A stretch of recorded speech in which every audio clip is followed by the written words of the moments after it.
asesinato de soldados y policías de Colombia.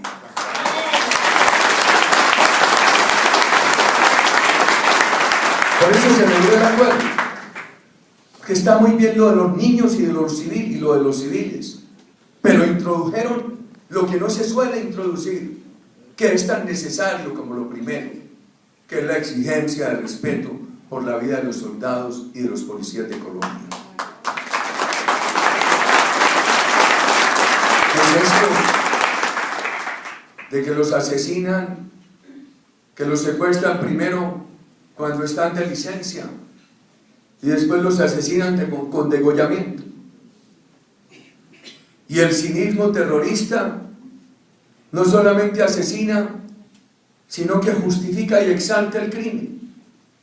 Y se atreven a decirle al mundo que los asesinaron con degollamiento porque no podían disparar, porque habría escuchado el ejército. Me da pena decir esto. Cuando ya con un pelo irreversiblemente blanco y de abuelo no luce la vanidad, en un gobierno presidido por mí no les habría aceptado eso. Recuerden al señor Reyes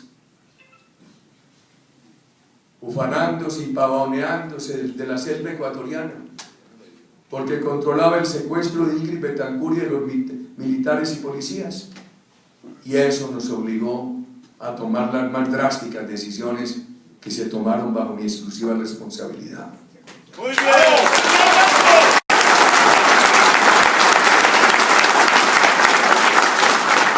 Veamos el tema de la impunidad. Si a mí me dicen que a la base de la FARC, jóvenes que han llevado el uniforme del terrorismo, han llevado armas del terrorismo, pero que no son los responsables de los delitos de mayor gravedad, en aras de la paz, hay que concederles indulto, amnistía, no llevarlos a la cárcel y permitirles elegibilidad política, lo aceptamos. Pero veamos el caso de Fabián Ramírez, como ejemplo ilustrativo de muchos. El presidente Santos prometió llevarlo a la cárcel, lo condujo a Cuba. ¿Cuál es el prontuario? Ustedes lo saben mejor que yo. Es el cabecilla de los grupos de la FARC responsables del asesinato de más de 300 soldados y policías en Patascoy, Las Delicias, Mitú.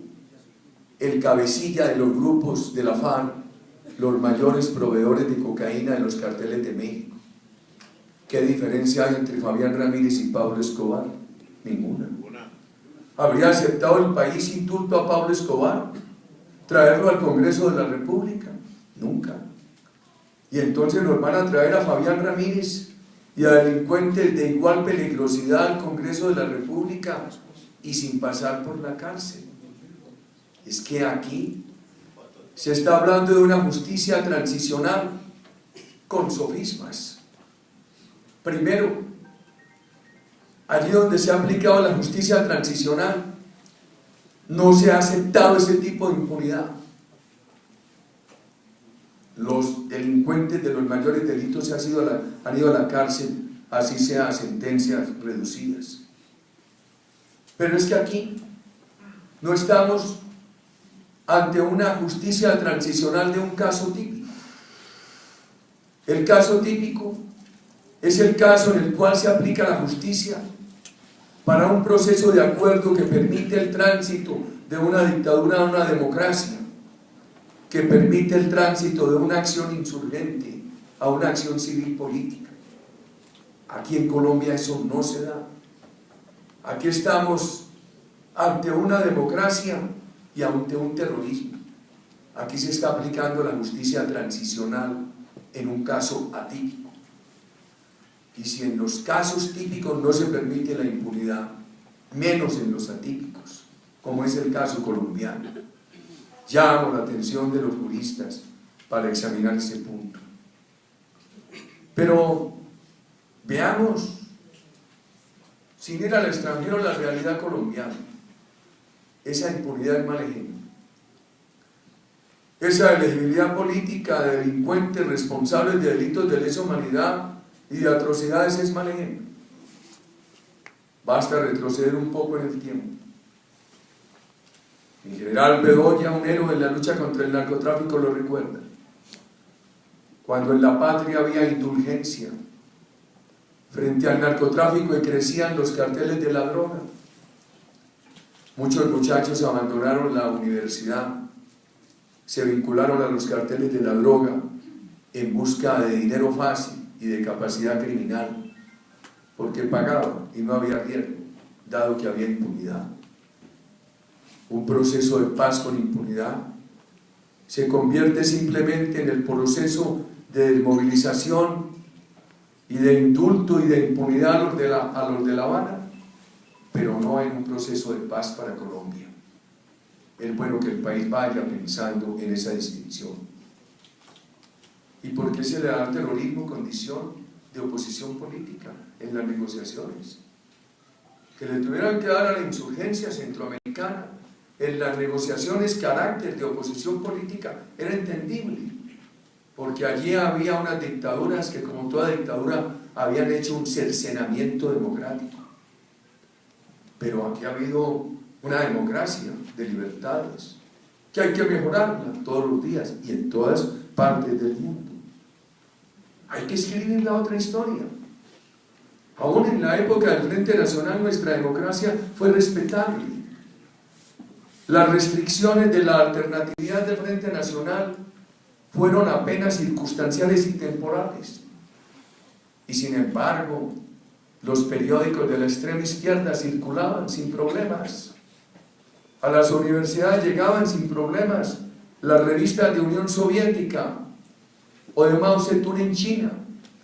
A los estudiantes se nos quería convencer que las únicas posibilidades de futuro eran escoger entre Fidel Castro o Ho Chi Minh o el Imperio Soviético o la China de Mao Zedong. ¿Cuál restricción de libertades hubo en el Frente Nacional? Ninguna. Y en el espectro de la política activa de la época hubo espacio para todos. Los dirigentes comunistas se albergaban bajo las banderas del movimiento revolucionario liberal y también actuaban en la política sus antípodas ideológicos, como los doctores Jorge Leiva y Laureano Gómez. Esto de deformar la democracia colombiana en la teoría para justificar al terrorismo ha hecho mucho daño. Hay que estimular a algunos a que escriban la otra cara de la historia, otra cara frente a la cara que están mostrando muchos apologistas del terrorismo. Que se permita el tránsito a la vida civil de un grupo terrorista se acepta bajo condiciones, pero lo que no es aceptable en la democracia colombiana es tratar a ese grupo terrorista como oposición política, que en el país la hay. La ha habido siempre. La tuvo mi gobierno y radical, y apoyada por los grandes periódicos y por los canales de televisión, y protegida por las Fuerzas Armadas, porque la seguridad democrática los protegió a todos. En estos años ha habido oposición política. Entonces, ahora se nos quiere hacer pensar que la oposición política es la FARC, cuando es terrorismo. Y me da tristeza tener que referir al doctor Humberto de la Calle, hoy incurso en violación de la ley, porque él como negociador está cumpliendo unas funciones públicas delegatarias del presidente y le está impedido participar, le está prohibido participar en publicidad política. Y lo que está haciendo es publicidad política y está contribuyendo al abuso del poder en Colombia. Cuando abuso ilegal del poder. Cuando se promulgó la Constitución del 91,